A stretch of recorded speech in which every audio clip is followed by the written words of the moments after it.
Hello, my dear students and English learners.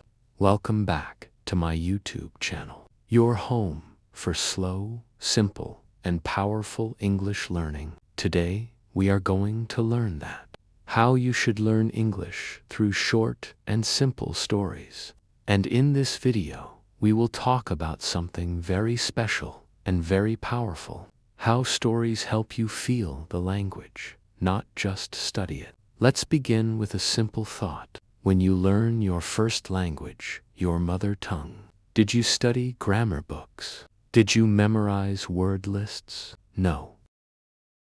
You listened to stories. You heard your parents, your grandparents, your friends telling stories again and again. Those stories had emotion, happiness, surprise, sadness, and laughter. And because of that emotion, your brain remembered the words naturally. That's exactly how you should learn English too, not by memorizing, not by forcing, but by feeling it through simple, beautiful stories. Why feeling is more powerful than memorizing. Let's do a small test. If I say greater than the boy was hungry, you understand it. But if I add a little more, greater than the boy was hungry.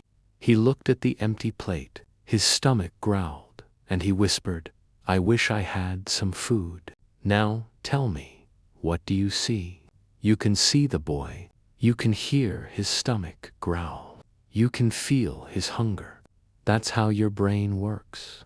When you can see, hear, and feel the meaning, your brain remembers faster and longer. So, stories are not only about reading, they are about connecting with the language emotionally. How your brain learns from stories. Your brain loves patterns and pictures. When you read a story, you create pictures in your mind.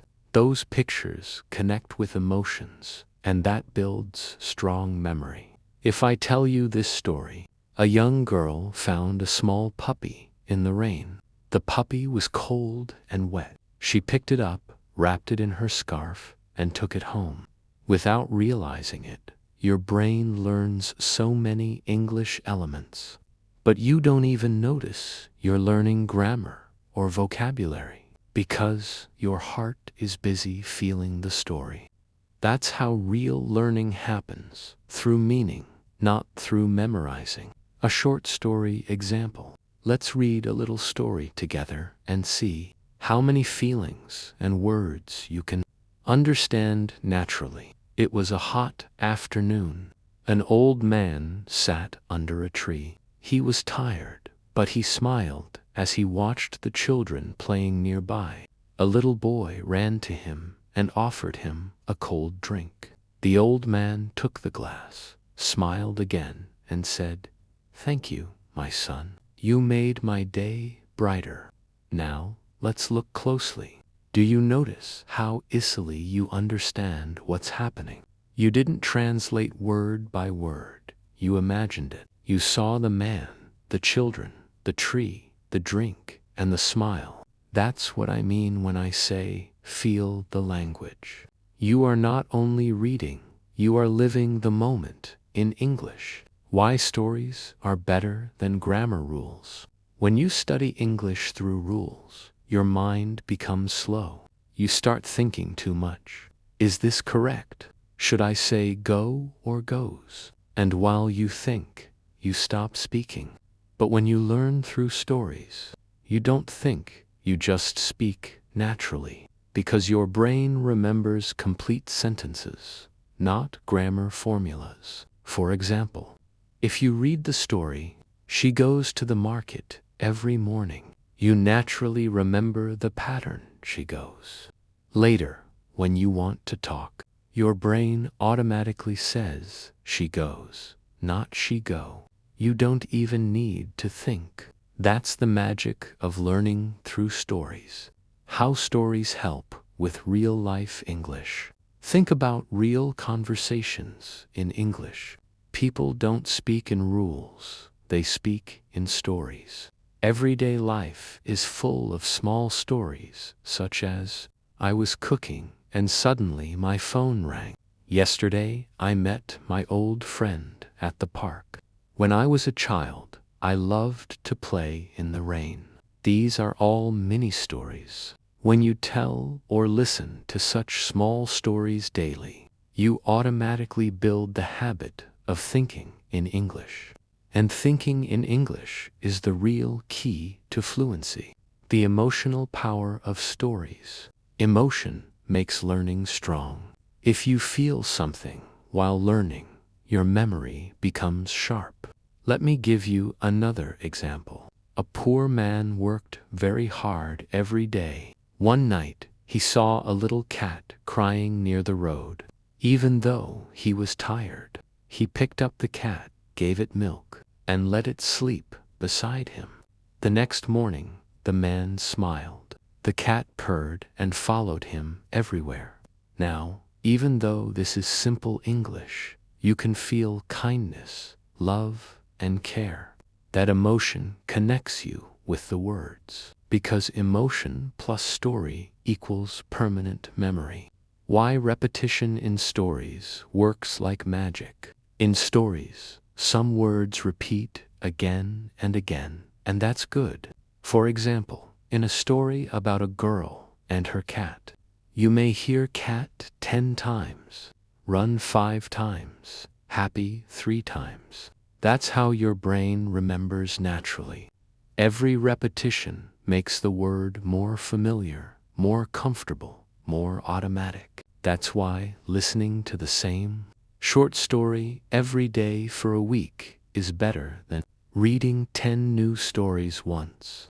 Your brain learns from familiar sounds, not from new information every day. How to practice feeling the language. Here's a simple method I recommend. 1. Choose a very short story, maybe just 1 paragraph. 2. Listen to it carefully. Try to imagine everything you hear. 3. Read it slowly, sentence by sentence. Picture the people, the actions, the emotions. 4. Repeat it aloud. Copy the voice, the feeling, and the rhythm. 5. Close your eyes and retell it in your own words. If you follow these 5 steps daily, you will start to think in English automatically. Let's do it together. Now, let's practice with one more simple story. Amina loves flowers. Every morning, she goes to her small garden. She waters the plants and talks to them softly. One day, she saw a new flower blooming. She smiled and said, "Thank you, my little flower, for making my morning beautiful." Now, stop for a moment and think. Can you see Amina in your mind? Can you see her garden and her smile? Yes, you can. And that's how your brain starts feeling English.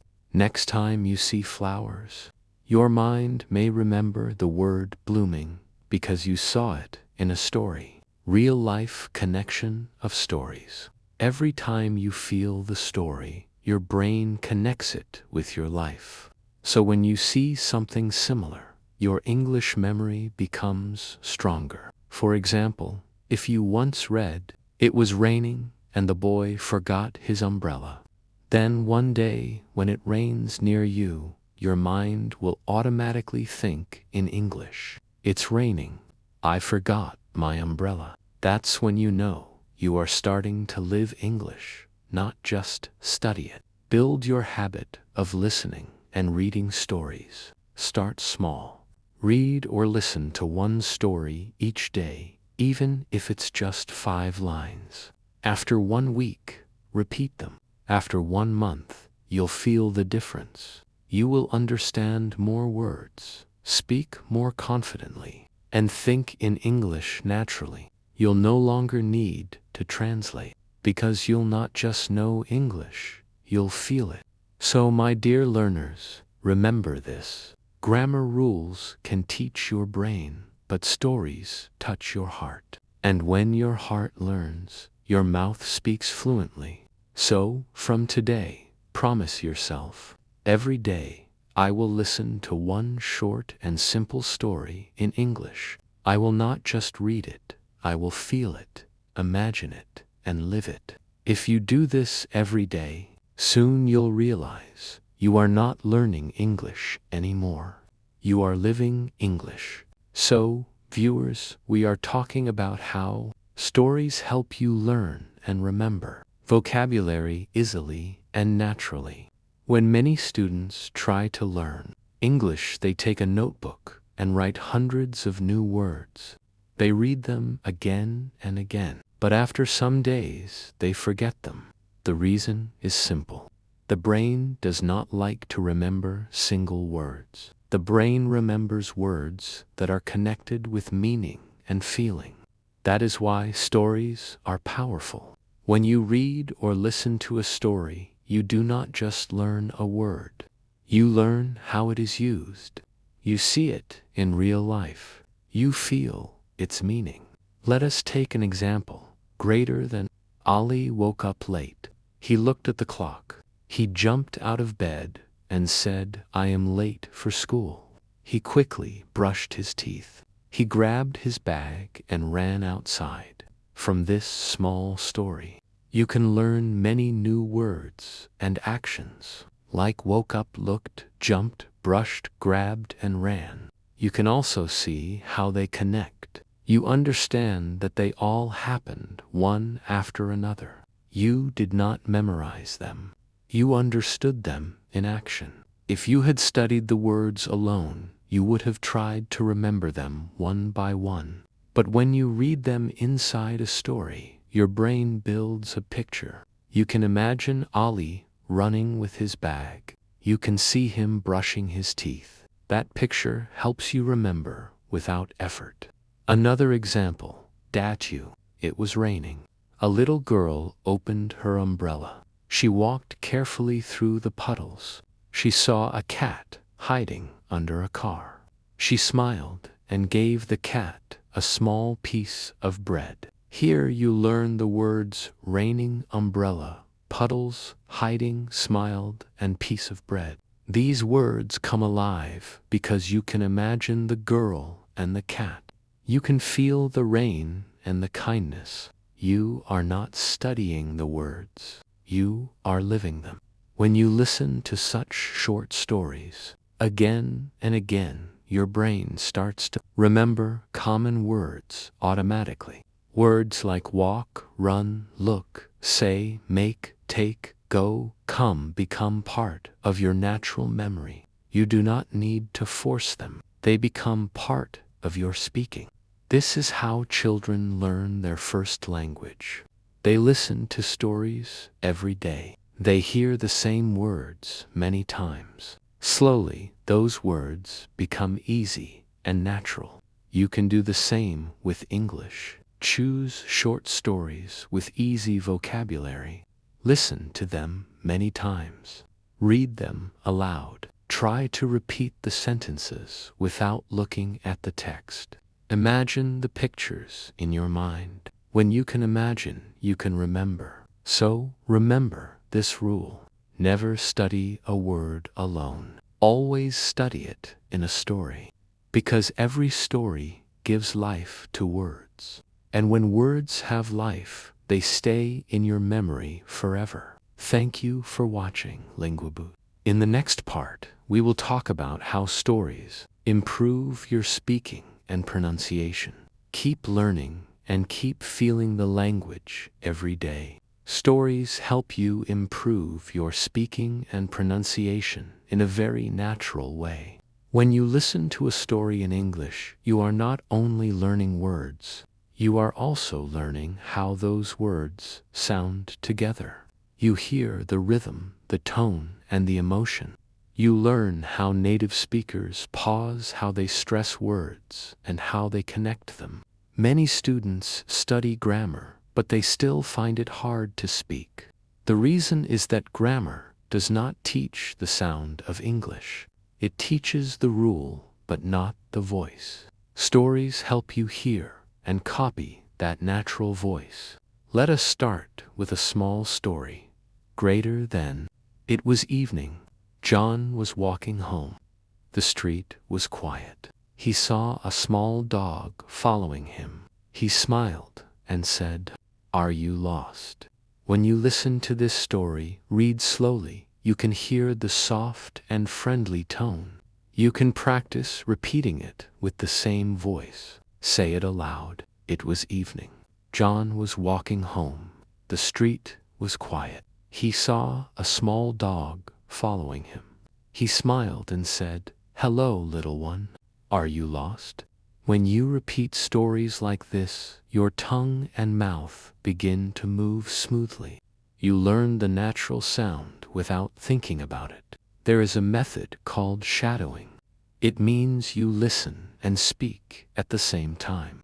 You repeat the same sentence immediately after the speaker. It helps you copy the pronunciation, rhythm, and energy of the voice. For example, listen to this line and then repeat slowly. Greater than, the sun is shining. The birds are singing. You can hear the light feeling in the voice. When you copy it, your English starts to sound alive and confident. Another example. Maria was tired. She sat on the bench and closed her eyes. A cool wind touched her face. She took a deep breath and smiled. When you say this slowly, you can practice soft sounds. You can feel how English has music inside it. That music is pronunciation. Stories also help you speak longer sentences. When you tell a story, you use connecting words like and, but because, then, and after. These words help your speech flow naturally. If you only study single words, your speaking will be broken. But if you read stories every day, your sentences will join together easily. You will start to sound natural and smooth. Here is how you can practice. First, listen to a short story 2 or 3 times. Then read it aloud slowly. Next, try to tell the story in your own words without looking. Finally, record your voice and listen to it. Notice how you sound. Practice until your voice becomes clear and confident. When you do this every day, you will feel a big change. Your pronunciation will improve. Your confidence will grow. You will start to speak without fear. So remember, stories are not only for listening, they are for speaking too. When you speak stories, you learn to move your mouth and use your voice like a native speaker. Stories help you practice all 4 skills of English, which are listening, speaking, reading, and writing. When you learn English, many teachers tell you to practice these 4 skills separately. They say, listen to podcasts, read books, write sentences, and speak with people.